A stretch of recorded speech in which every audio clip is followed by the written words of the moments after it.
Assalamualaikum warahmatullahi wabarakatuh. Welcome back to my YouTube channel. Balik lagi bersama aku, Lia Elia.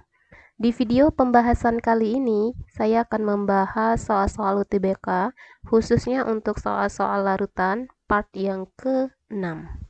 Yuk langsung aja kita masuk ke pembahasan soal-soalnya.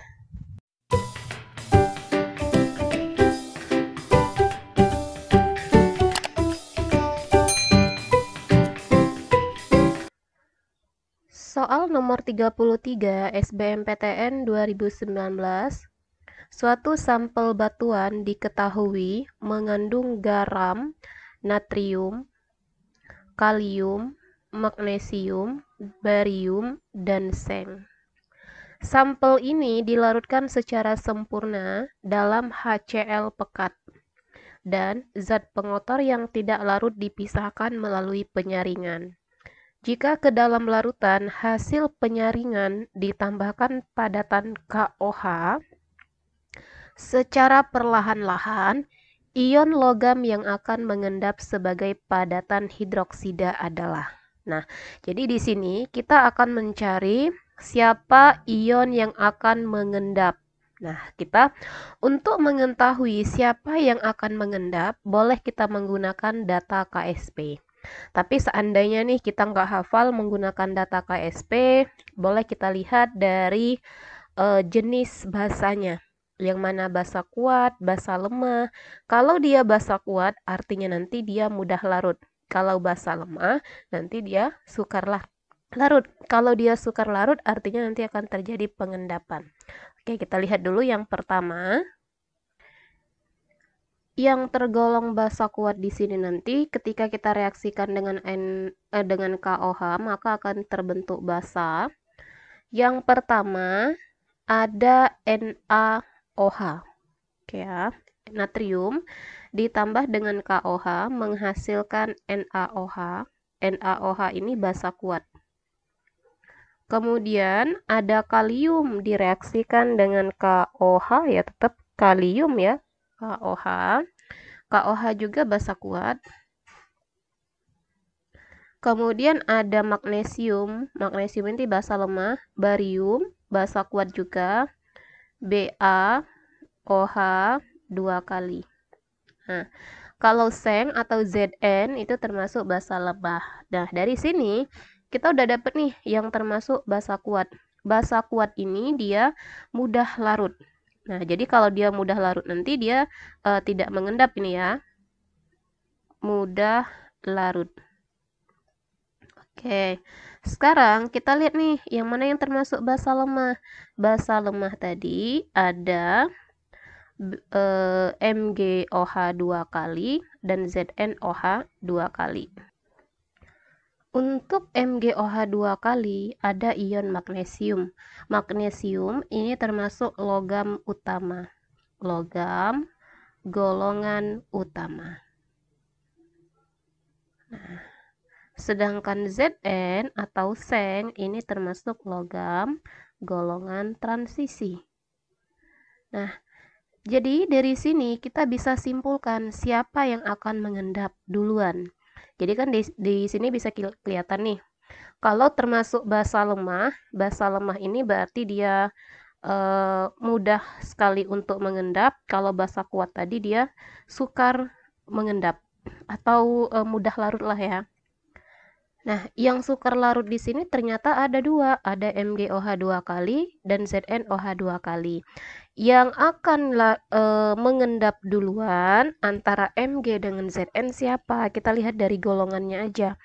Nah, karena Zn termasuk logam golongan transisi, maka Zn yang akan mengendap duluan. Atau boleh nih kalau kita tidak menggunakan data basa kuat dan basa lemah bisa dilihat dari nilai KSP-nya. Nilai KSP dari MgOH 2 kali ini nilainya 1,2 ya untuk KSP dari MgOH nih. KSP MgOH 2 kali ini 1,2 kali 10 pangkat min 11. Sedangkan ZnOH 2 kali nilai KSP-nya 1,8. dikali 10 pangkat min 14. Nah, kalau kita cari nilai kelarutannya, pasti kelarutan dari MgOH 2 kali lebih besar daripada ZnOH 2 kali. Kenapa? Karena di sini pangkatnya kan semakin besar. Kalau dia pangkat negatif semakin besar, itu artinya semakin kecil. Oke, jadi jelas ya untuk soal matematika 3, maka yang akan mengendap duluan adalah logam atau ion Zn. Jadi jawabannya yang E. Oke, kita lanjut ke soal berikutnya. Soal nomor 34. Sebanyak 0,1 gram padatan CaF diketahui ada di soal nih. Massa molar CaF atau Mr ya, padatannya 0,1 gram. Massa molarnya atau Mr-nya 78 gram per mol.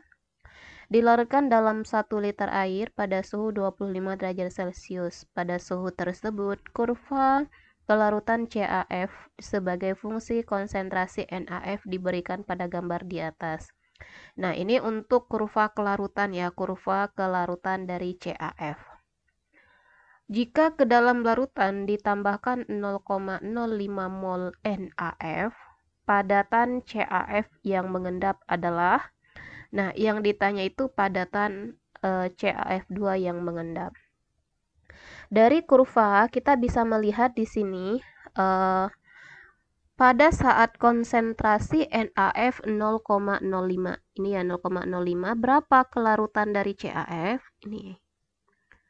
Nah, jadi dari sini kita bisa lihat dari grafik ya. Ini kan tempat dia ketemu. Dari grafik kita bisa tentukan di sini mol dari NaF. Kita jawab dulu. Mol dari NaF 0,05 mol. Ya, kita buat dulu ada mol dari NaF dari tabel atau diminta di soalnya untuk yang 0,05. Pada saat 0,05 mol, kelarutan dari CaF2 sebesar 10 pangkat min 3. S-nya ya. Kelarutan itu lambangnya S. S dari CaF2. CaF2-nya sama dengan 10 pangkat min 3. Oke, selanjutnya kita cari berapa massa CaF pada saat kondisi yang 0,05 mol tadi sudah ada nilai kelarutannya. Rumus dari kelarutan S sama dengan mol per volume. Ya. Nah, volumenya tadi ada di soal, volumenya 1 liter. S atau kelarutannya 10 pangkat negatif 3 mol, ingat rumus mol, massa per mr. Massa per mr, massanya yang akan kita cari, mr ada di soal, massa relatifnya tadi 78. Massa itu rumusnya, massa kita anggap aja X, di sini yang kita cari, per mr-nya tadi 98 dibagi dengan volumenya 1 liter. Saya ralat ya mr-nya tadi 78 bukan 98 ya. 78 berdasarkan data. Volumenya 1 liter. Ya udah dapat kita nilai X atau massa. X sama dengan 78 kali 10 pangkat min 3 gram. 78 kali 10 pangkat negatif 3 gram. Nah, ternyata di soal dalam satuan miligram, boleh kita ubah ke miligram. X sama dengan 78 miligram, karena kita kali 1000 ya. Nah, ini yang larut, karena kan di data di tabel tadi kelarutan. Nah, yang ditanya di soal mengendap. Kalau dia mengendap artinya berapa? Yang larutnya 78, massa awalnya 0,1 gram. Jadi, kalau ditanya yang mengendap berapa? Kita kurangin aja massa awal dikurang dengan yang larut. Jadi, massa yang mengendap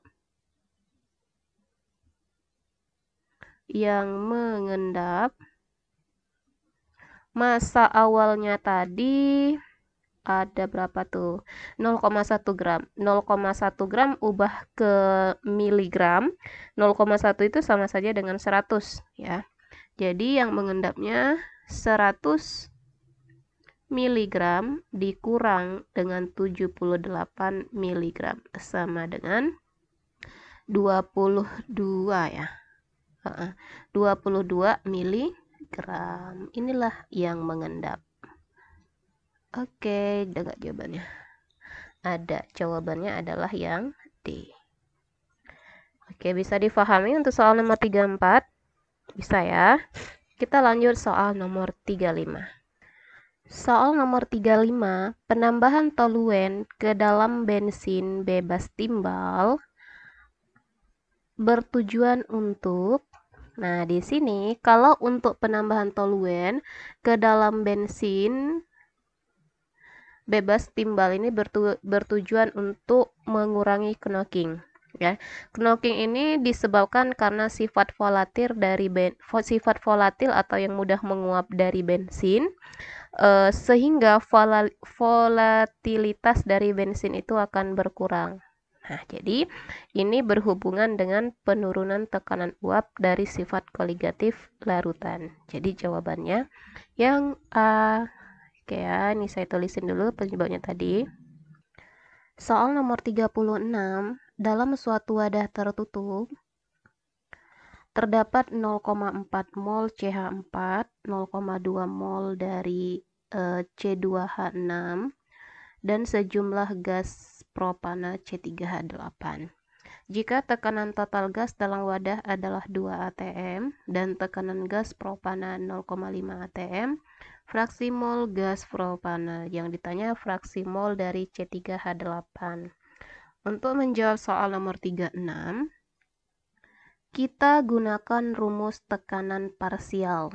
Rumus tekanan parsial sama dengan ya P atau tekanan parsial gas A sama dengan fraksi mol gas A XA dikali P totalnya.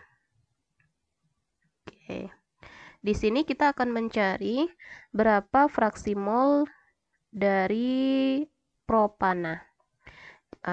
Kita gunakan ya propana, langsung aja ya kita masukin ke rumus. Ini kita ganti aja rumusnya.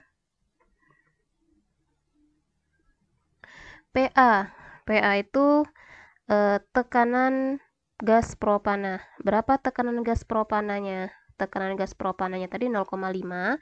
Langsung kita ganti aja. Ini PA-nya kita ganti ya, tekanan A 0,5.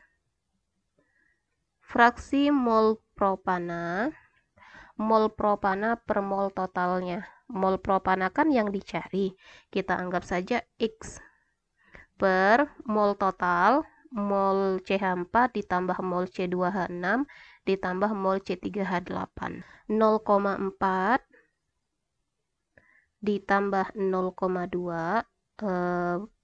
propana tadi X ya, kita misalkan tambah X. Tekanan total sistem diketahui di soal 2 atm. Kita kali dengan 2 atm. Oke, kita sederhanakan dulu di sini. 0,4 tambah 0,2, 0,6. 0,6 plus X ya. Langsung kita kali silang aja. Jadi 0,5 dikali 0,6 plus X. Karena 0,4 tambah 0,2 ya, ditambah X.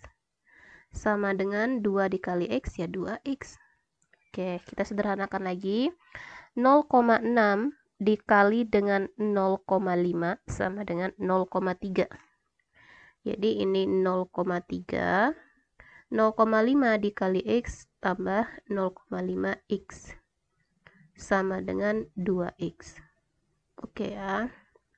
Nah, kita kumpulkan X-nya. Jadi 2X dibagi 0,5 dikurang ya. Jadi ini pindah ke kanan ya, dikurang. 2X dikurang 0,5X jadi 1,5X. 1,5X sama dengan 0,3. Dapatlah X-nya. X sama dengan 1,3 dibagi dengan 0,3 dibagi dengan 1,5. 0,3 dibagi 1,5 ini 0,2 ya. 0,2. Dapat X. Nah, baru dapat kita nilai X-nya. Yang ditanya itu berapa fraksi molnya. Jadi kalau ditanya fraksi mol dari metana, tinggal kita masukin ke soal awal tadi ya. Fraksi mol metana XC3 H8 sama dengan mol metana 0,2 per mol totalnya 0,4 ditambah 0,2 ditambah 0,2. Jadi sama dengan hasilnya 0,2 dibagi dengan 0,8 sama dengan 1/4 atau 0,25 mol fraksi molnya. Oke, ada nggak 0,25? 0,25 jawabannya adalah C. Soal nomor 27, pembuatan telur asin dilakukan dengan penambahan garam dapur pada telur karena garam dapur dapat. Nah, yang ditanya di sini adalah garam dapurnya. Karena garam dapur pada telur itu bisa apa katanya? Kenapa kita harus membuat telur asin itu menggunakan garam?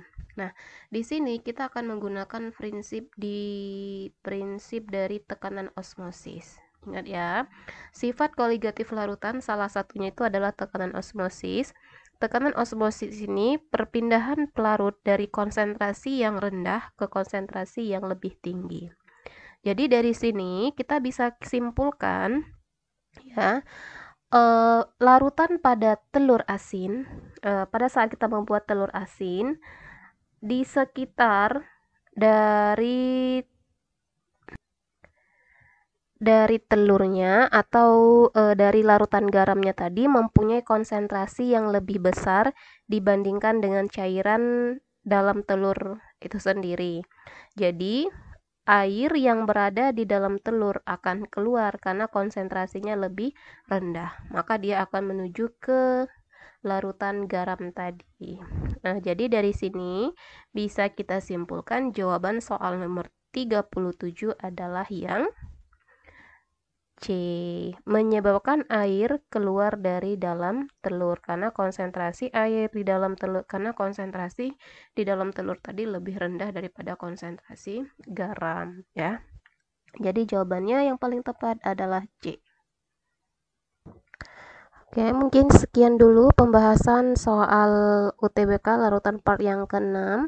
Semoga video pembahasan ini mudah difahami, dan jika video ini bermanfaat buat kalian, share ke teman-teman kalian ya, biar manfaatnya lebih banyak lagi. Saya akhiri, wassalamualaikum warahmatullahi wabarakatuh.